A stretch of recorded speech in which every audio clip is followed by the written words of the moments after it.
महाराष्ट्र विधानसभा चुनाव को लेकर महाविकास अघाड़ी में सीट बंटवारे पर घटक दलों ने अब नया फॉर्मूला तैयार किया है। दिल्ली में कांग्रेस की केंद्रीय चुनाव समिति की बैठक के बाद पार्टी के सीनियर नेताओं ने शिवसेना उद्धव बालासाहेब ठाकरे के उद्धव ठाकरे और एनसीपी नेता शरद पवार से बात की। इस बातचीत के बाद सीट बंटवारे का नया फॉर्मूला सामने आया है। इस नए फॉर्मूले के मुताबिक महाराष्ट्र विधानसभा की कुल 288 सीटों में से महाविकास अघाड़ी के 3 प्रमुख दल शिवसेना यूबीटी, कांग्रेस और शरद पवार की एनसीपी तीनों ही दल 90-90 सीटों पर चुनाव लड़ेंगे। बाकी की 18 महाविकास अघाड़ी के घटक दलों को दी जाएगी, जैसे कि सपा हो गया, आम आदमी पार्टी हो गई और अन्य जो छोटे दल हैं। जानकारी के मुताबिक सीट बंटवारे के इस फॉर्मूले पर आज अंतिम मुहर लग सकती है। महाविकास अघाड़ी में सीट बंटवारे में साथी दलों को सम्मानजनक सीटें देने का फैसला लिया गया है। दिल्ली में हुई बैठक की जानकारी साझा करने के लिए आज कांग्रेस नेता बाला साहेब थोराट मातोश्री पर उद्धव ठाकरे से मुलाकात करेंगे। साथ ही वे एनसीपी नेता शरद पवार से भी मिलेंगे। माना जा रहा है कि बाला साहब थोराट की उद्धव ठाकरे और शरद पवार से मुलाकात के बाद महाविकास अघाड़ी के घटक दलों की ओर से आज उम्मीदवारों की आखिरी लिस्ट जारी की जा सकती है।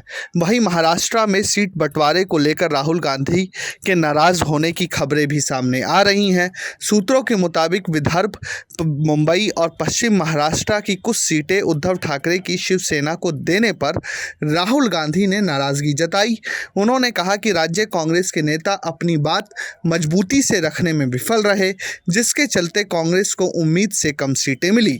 वहीं कांग्रेस की सीईसी बैठक में मौजूद एक वरिष्ठ नेता के मुताबिक राहुल गांधी अंतिम नाम पर चर्चा होने तक बैठक में रुके रहे।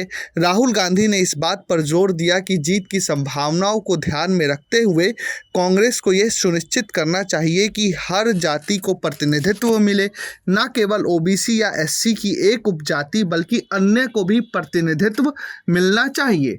बता दें कि महाराष्ट्र विधानसभा की कुल 288 सीटों के लिए एक चरण में 20 नवंबर को वोटिंग होगी। विधानसभा चुनाव के नतीजे 23 नवंबर को घोषित होंगे। महाराष्ट्र विधानसभा का कार्यकाल 26 नवंबर को खत्म हो रहा है। जिस तरीके की तकरार अभी पहले देखने को मिली नाना पटोले और संजय राउत के बीच, लोग महाविकास अघाड़ी के घटक दल एक दूसरे की बात नहीं सुन रहे थे, आरोप प्रत्यारोप लगा रहे थे।